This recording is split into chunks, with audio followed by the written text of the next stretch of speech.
Assalamualaikum warahmatullahi wabarakatuh. Kisah-kisah yang disampaikan dalam Al-Quran sudah pasti mempunyai hikmah dan pelajaran yang sangat berharga.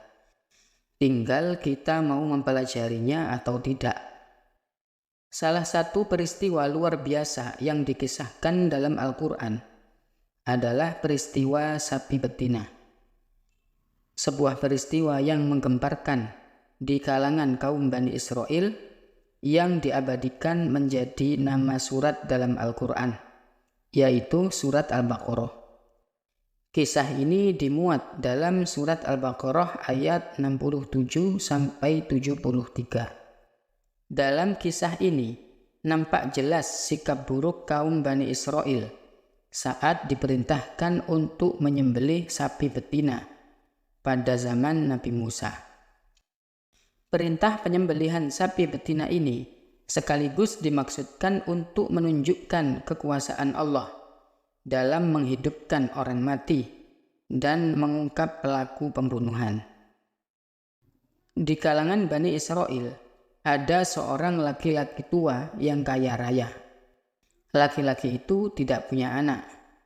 Satu-satunya ahli warisnya adalah keponakannya. Karena tidak sabar menunggu untuk mendapatkan warisan, maka keponakannya itu membunuh pamannya sendiri. Mayatnya ditelantarkan di pelataran tetangga desa. Hal ini membuat kaum Bani Israel saling tuduh-mentuduh dan saling menyalahkan. Akhirnya mereka meminta tolong kepada Nabi Musa untuk menemukan pelakunya. Nabi Musa mengatakan, "Wahai kaumku, aku telah berdoa kepada Allah untuk ditunjukkan si pelaku pembunuhan. Dan Allah akan menunjukkannya dengan syarat kalian harus menyembelih sapi betina." Begitu mendapatkan perintah untuk menyembelih sapi betina, mereka langsung memberikan reaksi yang negatif. Mereka menuduh Nabi Musa mempermainkan dan mengolok-olok mereka. Ikhwatal iman rahimakumullah. Salah satu hikmah dari perintah menyembelih sapi ini adalah untuk mengikis sisa-sisa kultus mereka terhadap sapi. Karena dulunya sebagian dari nenek moyang mereka ada yang menyembah patung anak sapi yang dibuat oleh Samiri. Ketika itu Nabi Musa sedang bermunajat kepada Allah di Gunung Tursina. Kemudian mereka saling bertanya, bagaimana mungkin kita disuruh untuk menyembelih sapi, padahal nenek moyang kita dahulu sangat memuliakan sapi.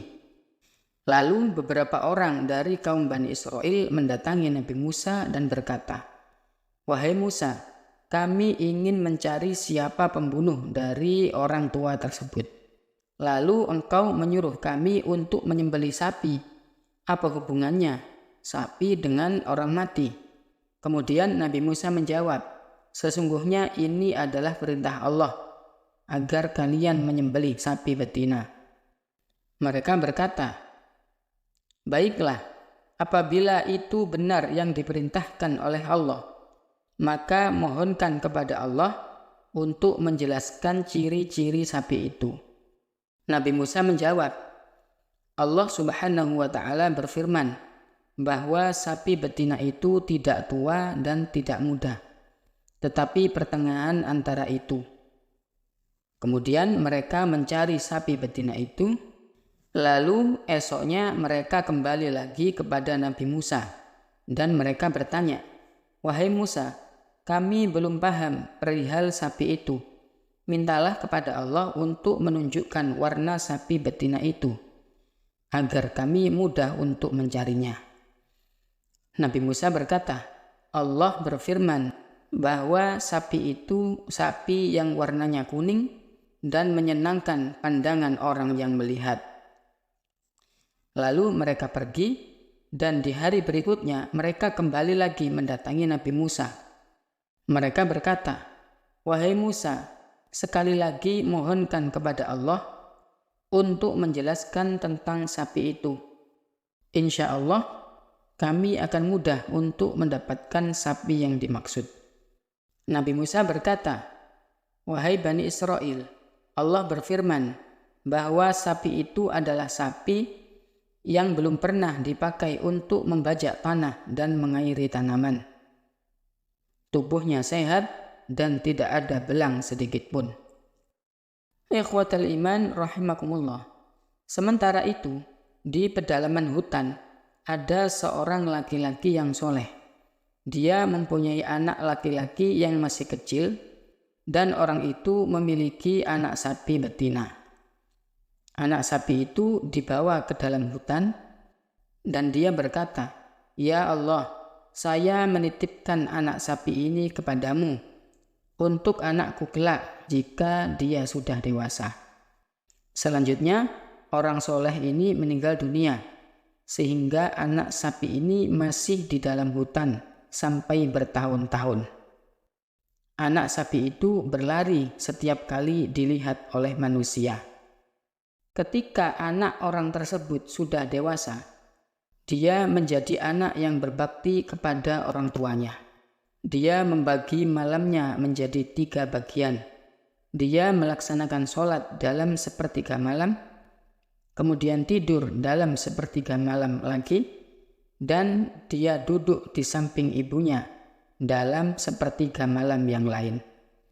Sedangkan di pagi hari, dia mencari kayu bakar yang ditaruh di atas punggungnya. Lalu dia pergi ke pasar untuk menjual kayunya. Kemudian hasilnya, sepertiganya dia sedekahkan, yang sepertiga lagi untuk makan sehari-hari, dan yang sepertiga lainnya diberikan kepada ibunya. Pada suatu hari, sang ibu berkata kepadanya, "Wahai anakku, sesungguhnya ayahmu telah mewariskan anak sapi betina untukmu yang dia titipkan kepada Allah di hutan ini. Maka berangkatlah kamu untuk mencari sapi itu. Ciri-cirinya adalah jika engkau melihat sapi itu, seakan-akan kamu membayangkan sinar matahari yang memancar dari kulitnya.